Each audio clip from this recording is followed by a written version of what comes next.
my name is Charlotte, and I'm going to be making another corset from this book. This is actually the fourth one so far. The one I'm making now is the one on page 26. It is linen corset from 1790's. The one in the book is white, so I'm going to make mine black.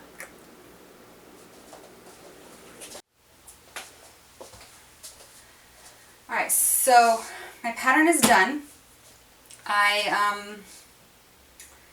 My scanner is broken, so I couldn't just scan it in and blow up the pattern.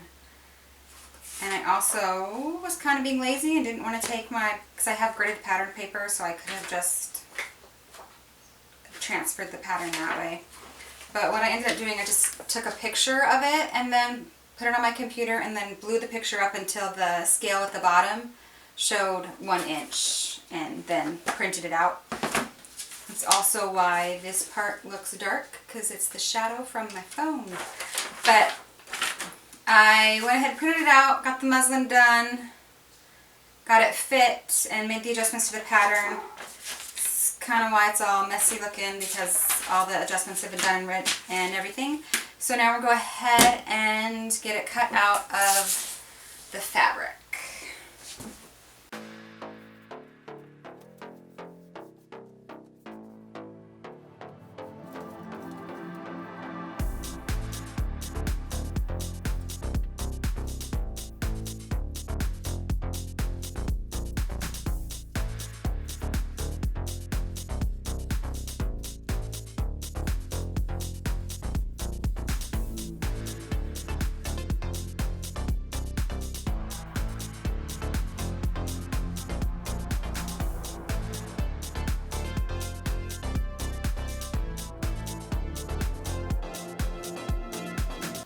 I'm putting this silk in because I'm going to do some embroidery, and then we're going to cut it away so that you can see the silk.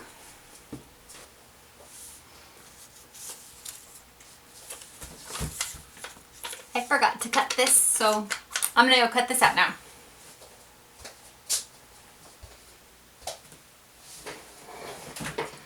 I went ahead and drew some designs down for embellishing this corset. I am only going to do it on one side. I'm not going to do it on the other. So my next step is to go ahead and get this transferred, because I think part of it I'm going to make before I assemble the corset, and then I'm going to finish it up after I assemble the corset. Just, I think some of it would be easier while it's flat. And then what I can't do while it's flat, I'll do after I get everything assembled. So let's go ahead and get the pattern transferred first.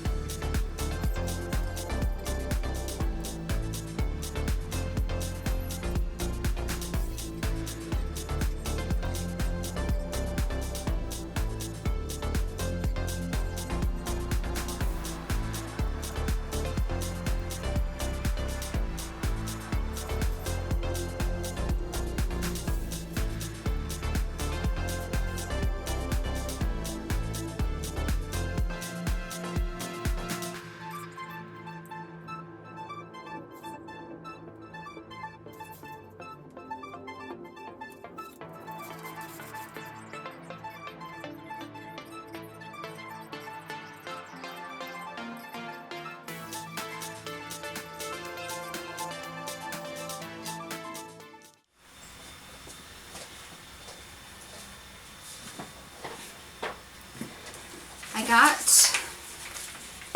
the stitching lines done. It's actually going to get cut open afterwards, and then the fabric unraveled a little bit so that the dark purple fabric shows through. But I'm going to do that later. But I did get all the stitching lines for that done, which you can't see because it's black thread on black fabric, but it is there. And then I put all the rivets in, which just leaves the parts of the embellishment that are going to be beads, but the bead work I'm going to do after I get everything assembled, because it would just be easier to sew around it if the beads aren't on it. So the next step is to actually start assembling the corset.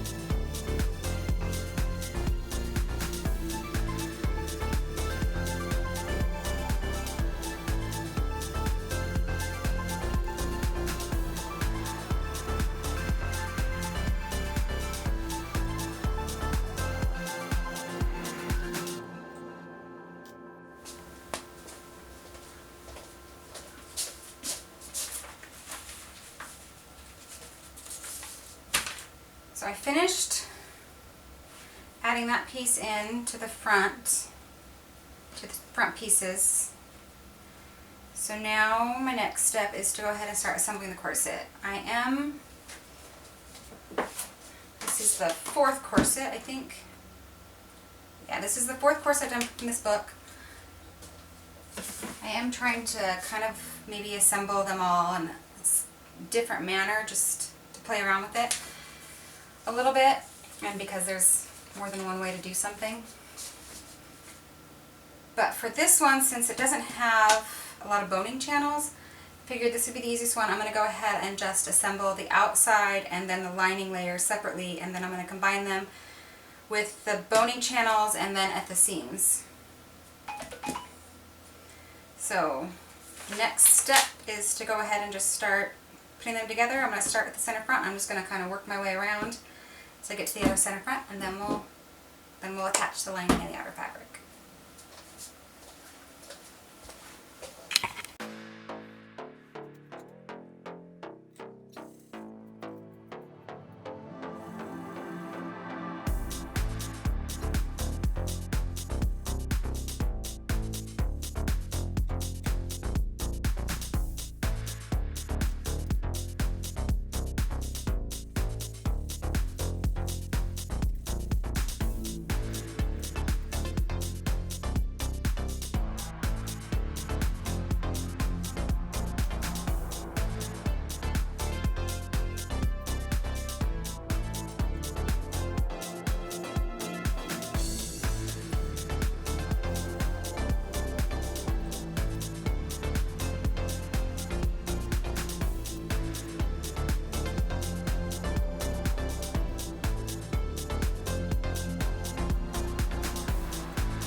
Alright, so I've got the corset sewn together, so I just need to I'm going to run it over to the iron.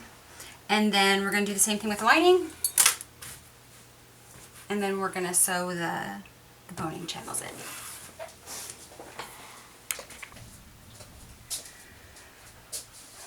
Alright, both layers are done. I've got the outer layer and then the lining layer. I did press the seams open.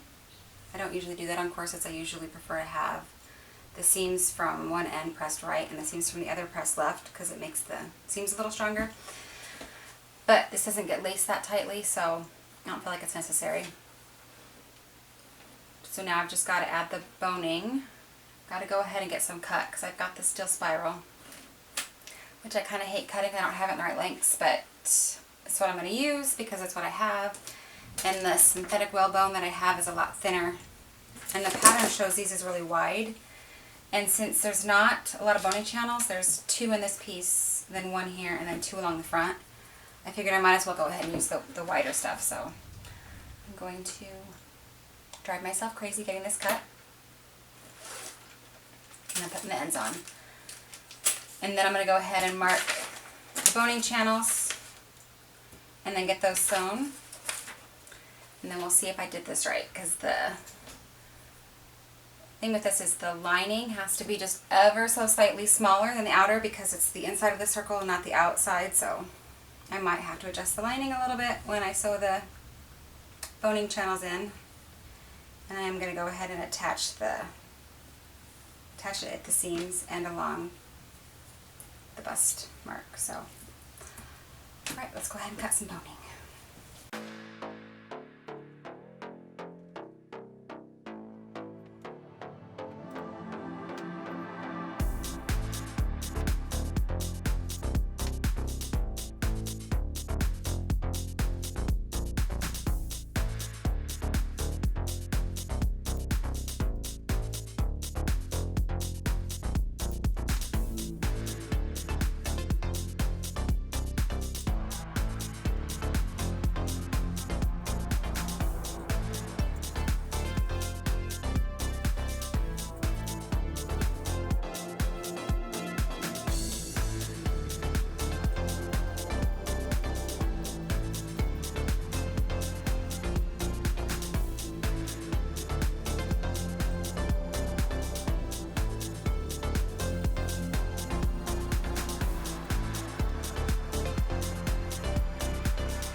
All right, the boning channels are all put in and the boning is in and done. I just need to now do the binding along the outer edges and then finish the embellishing that I was doing on the front, and then put the grommets in so you can actually lace it up. I'm pretty sure I'm going to bind and then E first, so probably. Yeah.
All right, so what you can't see, maybe you can.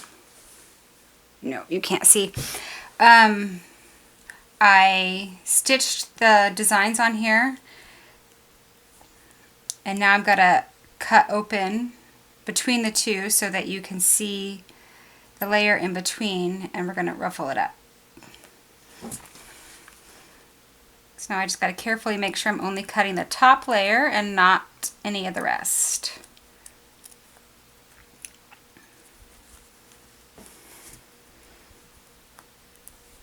Then you can see the thing through there, so when it's all unraveled and everything, that'll peek through.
I'm recording that. Oh, okay.